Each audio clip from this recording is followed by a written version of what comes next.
Bwana Yesu asifiwe sana. Bwana asifiwe sana kwa Mungu. Sasa kuna watu wengi wamekuwa wakifundisha kwa habari ya malaika. Na hasa wengi nimeona katika picha za malaika, wengi wamekuwa wakiweka malaika ana mabawa, malaika anaruka, lakini sidhani kama inaweza kuwa kuna ukweli, lakini kuna ukweli nusu hilo jambo. Malaika, kwa ufahamu nilionao mimi kutokana na kusoma Biblia, nimegundua kwamba malaika hawana mabawa. Aina pekee ya malaika ambao nimegundua wana mabawa ni seraphims na cherubims. Maserafi na makerubi ndio aina malaika ambao wana mabawa, lakini malaika wengine na wakazi yao kwa sababu wanakaa kwenye uwepo wa Mungu, wanaotunza, na hao wengine hawana mabawa. Na mabawa yatumia, nataka nikwambie, gravity force iko kwenye eneo la duniani hapa, lakini kutoka nje ya duniani hakuna hiyo nguvu ya gravity, nguvu ya mvutano inayovuta vitu kutoka chini. Kwa hiyo malaika hawahitaji mabawa. Kwa hiyo malaika wana uwezo wa kuenda juu na kurudi chini, kama Bwana Yesu alivyoaga wanafunzi wake akapaa kwenda juu, basi kutumia mabawa. Na ukisoma mara nyingi vile utaona Biblia inasema akatokea mtu anaonekana ni kama binadamu kabisa, ila ni malaika. Wanajionyesha kwenye maumbile ya kibinadamu, kama alivyomtokea mke wa Manoa, mamake Samsoni na wengine. Malaika wao wanajidhihirisha kwa njia, ni mtu kawaida, ila kwenye utendaji wake unajua kumbe ni malaika. Ila maina ya malaika ambao ni maserafi na makerubi ndio ambao wana mabawa. Kwa hiyo sasa usije unakuta wengi lazima uwe na huo ufahamu kwamba malaika wako. Lakini pia kuna story moja ambayo nilikuwa naangalia kwa habari, wengi wanapenda kusema kwamba tuseme kama mtu kama Yakobo alitokewa na malaika, ila Biblia inasema alitokewa na mtu. Na yule mtu mimi kwa ufahamu kwa kusoma Biblia akagundua yule mtu ni Yesu. Ni tofauti na wengi ambao wanasema ni malaika alitokewa na malaika, ila Biblia haisemi kwamba alitokewa na malaika. Biblia inasema alitokewa na mtu akashindana naye, akapigana naye mweleka usiku kucha. Kwa yule mtu ni Yesu ambaye ndo alimtokea Israeli, alimtokea Yakobo akambadilishia jina. Na moja ya sifa ambazo tukiziangalia hizi, yule mtu ni malaika sio malaika, ni Yesu sio Yesu, niangalia kwamba alivyo akashindana na Yakobo usiku kucha. Malaika ni viumbe ambavyo hawawezi vikashindana na binadamu, viumbe ambavyo havina utani, lakini Mungu ndo ambaye anaweza akashindana na mwanadamu. Na Mungu baadaye tunaona Mungu anamwambia ya kwamba umeshindana na Mungu na wanadamu, na umeshinda. Kwamba ameshindana na Mungu na wanadamu naye akashinda. Kwa hiyo malaika hawana utani.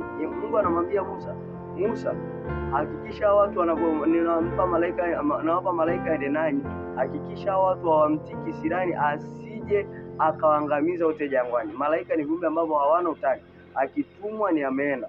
Kwa mpaka mtu sio anamtengua Yakobo Mungu apaje, huyo sio malaika. Malaika wao kazi yao, yani wakija wao hawanaga utani na mtu, kwanza kuleta michezo. Wao wakija anaongea na Zakaria analeta mambo ya ajabu, haelewi, wanapigia ububu, yani hawana utani. Yani wakija ni ana deliver message, anaondoka, ameingia Sodoma na Gomora, hawana utani, wako serious. Kwa hiyo unaweza kuona Mungu, ila Mungu kuna namna anajua kuchukuliana na wanadamu, kuna namna anavyoishi na wanadamu ni tofauti na malaika ambao wanaishi na wanadamu.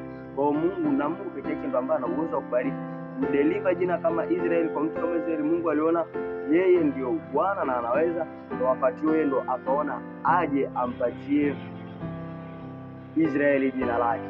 Kwa hiyo ni moja ya mambo ambayo ni ya msingi ya kujifunza kwa habari ya malaika, kwamba moja sifa ya malaika ni kwamba malaika hawana utani. Malaika ni viumbe ambao wako serious. Kuona malaika vile vile hawana mabawa kama wanavyodhani. Kuna aina pekee ya malaika ambao wamepewa mabawa ambao kazi yao ni wanajifunika, mengine wanatumia kurukia, lakini kwa sababu ya kule kwenye uwepo wa Mungu. Unajua kwenye uwepo wa Mungu, pia kama uwepo wa Mungu ulipokuja, mafani wenyewe hakuweza kudumu. Sasa na wale kwa sababu ya aina ya uwepo wa Mungu inafanya kwamba hali yani wapewe mbawa, lakini malaika wengine wao wako kama binadamu wa kawaida sana. Neno la Mungu linasema kwamba mtakapokwenda kule mbinguni mtafananishwa na malaika, kwa kuwa yani mtafananishwa na malaika, kwa kuwa yani sisi tutakuwa kama malaika. Malaika hawana tofauti kubwa sana na sisi binadamu. Yani kuna watu wengi wameshatokewa na malaika. Bila sema msiwache kukaribisha wageni, maana kwa jinsi hiyo kuna wengine walikaribisha malaika. Kwa ni moja, yani hakuna tofauti sana kuhusu malaika na binadamu. Lakini pia Biblia inaelezea hata kwa habari ya kwenye kitabu cha Ufunuo kwamba malaika wanatuita sisi ni wajoli wetu, ni ndugu zetu. Kumbe malaika, kuna uwezekano hata malaika kwenye range hajawazidi sana, kama ambavyo baadhi ya wengi wanaweza kuwa nadhani. Kuna uwezekano tuko level moja, na hata kama tumewazidi kidogo. Kwa sababu gani? Malaika ni kama sisi kabisa. Malaika ni kama sisi. Kuna mtu nilikuwa namwambia kwamba anasema Mungu kwa nini Mungu shetani hawezi kustahimili uwepo wa Mungu? Hawezi kustahimili na fulani wewe. Nikamwambia mbona Yesu ametoka kwenye siku 40 lakini shetani akaanza kusimama mbele yake. Kwa sababu gani? Malaika ya binadamu kama mtu mlevi yote ambaye anaweza akasimama mbele akaenda kanisani hivyo, na ndio jinsi ambavyo Mungu anamchukulia. Mungu anamchukulia shetani mtenda dhambi kama watenda dhambi wengine. Ndio maana siku ile ya mwisho atamtupa shetani kwenye ziwa la moto, lakini pia atamtupa na huyo mtu ambaye ni mtenda dhambi. Kwa sababu gani? Wote na shetani hakuna difference.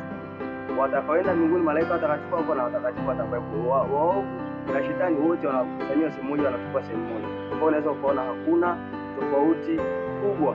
Kwa hiyo ni moja ya mambo ya msingi. Lakini pia shetani hafi, malaika hawafi. Mtu anashika panga anamuua shetani. Shetani hafi. Hapo unakuwa unapoteza muda, hapo unakuwa unacheza maji mengi. Ila unaweza ukawaangamiza, unaweza ukawaharibu, unaweza ukawafunga na vitu vya aina hiyo. Mungu awabariki sana, uwe na wakati mwema. Amen.